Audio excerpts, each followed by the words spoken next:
Welcome to the deep dive. Today, we're jumping into something that's, well, everywhere in the Agile community right now, the Scrum Master role and, artificial intelligence, how these two interact. Yeah, it's a big question, isn't it?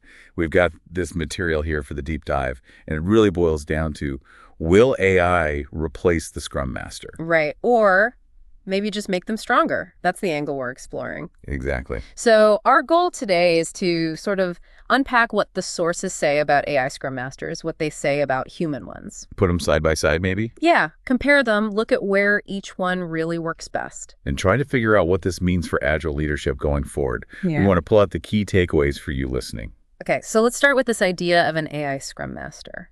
The material paints a picture. Imagine, like, your Jira or whatever tool. Yeah. And it's doing more than just reports. It's actively, maybe, suggesting sprint goals or prioritizing the backlog for you, sending out reminders automatically. And the point made is that this isn't science fiction. This tech is. It's here now. It's pretty smart. And it doesn't sleep, which is always highlighted. Always on. But yeah, the source immediately asks that crucial question. Okay, it can do these tasks, but is that the same thing as actually being a Scrum Master? That really hits the nail on the head. Because while that automation is impressive, crunching data, the material we looked at makes a really strong case for what humans bring. That human intelligence or HI. It uses some great terms, actually, calling human Scrum Masters things like empathy engines, culture builders. Conflict whisperers, organizational ninjas. I liked those. Yeah, they capture something important. And there's that story, that anecdote from the healthcare firm. Oh, right. The Fortune 100 one, where the metrics all looked good. Everything was green, PI planning, charts looking great. But the human Scrum Master just felt it, right? That something was off. Exactly. They sensed the team was kind of mentally checked out, disengaged, despite the positive numbers. And AI would just see green lights, probably. Probably just report all good. But the human, they saw past that. Paused the whole thing. Pulled people aside for those crucial side conversations. And then managed to reframe the discussion for everyone. That ability to read the room, the nonverbal cues, the underlying feelings. It's adapt based on people, not just data points. Yeah, the source calls it human magic. It's not just a plugin you can install. Wow, yeah, that story really paints a picture. It's the people processing, not just data processing. Totally. So, okay, the material then puts them head to head. The human versus the AI. What does that direct comparison show? It's really interesting how different their strengths are, like coaching. Yeah. The human gets 100%, basically. A big U. Okay. AI. Yeah. It's described as scripted. It follows steps, but doesn't truly adapt. So like a early core. Right. No real dynamic understanding. But then data-driven prediction. Humans are doing it manually, maybe prone to bias or just missing things. Perhaps. AI, it's crunching data in real time, gets a clear view. Makes sense. And emotional intelligence, that seems obvious. Yeah, humans have the AI. Not yet, anyway. And availability, that's a practical one. Human, 9 to 5, more or less. AI, 247, big difference there. What about navigating, company culture, the politics, the unwritten rules? Yeah, the source marks humans as Loro, essential for that. AI gets another year. It just doesn't understand that nuance.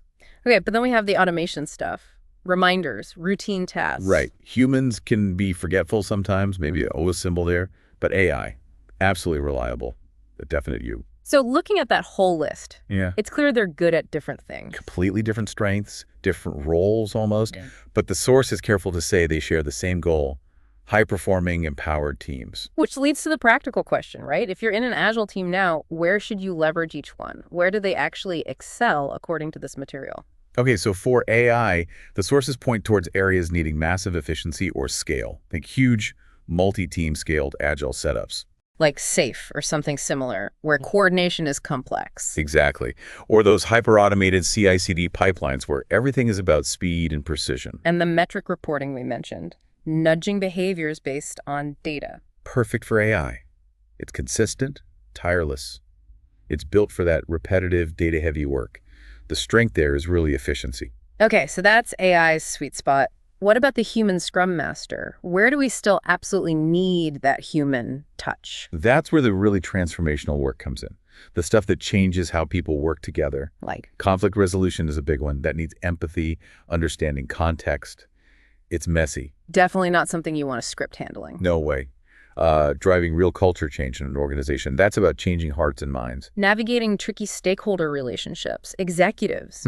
Requires political savvy, relationship building, and maybe the most important one, coaching a new team, taking them from just forming through storming all the way to performing. That journey needs guidance, trust. Human intuition, tailored support. The human strength is being transformational. So the source concludes, you need a balance. It's not one or the other. And this is where it gets really exciting, I think. The material shifts from this versus idea. Right, human versus AI. To talking about the future as human plus AI, collaboration. Yeah, a hybrid model. So remember that burnout example? AI could be the one crunching the data, commit patterns, maybe activity logs, even sentiment from chat. Flagging a potential risk. Hey, these patterns look like potential burnout. Provides the data point, the insight, but then it's the human SM who takes that insight. And uses their judgment, their empathy. They're the ones scheduling a team wellness retro or having that quiet one-on-one chat. Or figuring out how to actually address the cause of the potential burnout. The AI spots the smoke, the human looks for the fire, and decides how to handle it. So the AI handles the routine stuff. Pulling JIRA reports, sending the basic reminders, flagging anomalies in the data. Frees up the human. Exactly. So the human SM can focus on, well, the human stuff. Team bonding, difficult conversations, coaching, mentoring. Building trust. Building real trust. It's like human intelligence is leading with insight and relationships. While AI is fueling the back end, doing the heavy lifting on the data side. Kind of like that, yeah. A partnership. Which really brings us back full circle to that core message in the material. Scrum, fundamentally, it's about people. It's not just a process map or a burn-down chart. Right. The AI might know the chart perfectly, predict the sprint completion with amazing accuracy. But only the human SM knows why Sarah was quiet in stand-up this morning. Or understands the tension between those two team members that isn't showing up in any data log. Or senses the unspoken fear that's really blocking that story, not just the listed dependencies. That connection, that ability to read the team's energy, their morale, that's what makes Agile work, what makes it feel real. It's not just about managing workflows more efficiently, is it? It's about building teams that actually, thrive. Empowered, engaged, resilient teams. That's the ultimate goal here. So that pretty much wraps up our deep dive for today. Thanks for exploring all this with us. It's certainly a dynamic area. Absolutely. Lots to think about. And the material leaves us and you with a really interesting final thought to consider. Is this AI? Is it really a coach? Or is it just a very, very clever checklist? Something to ponder. And just remember, as the source puts it, you're not just part of the sprint, you are the spark.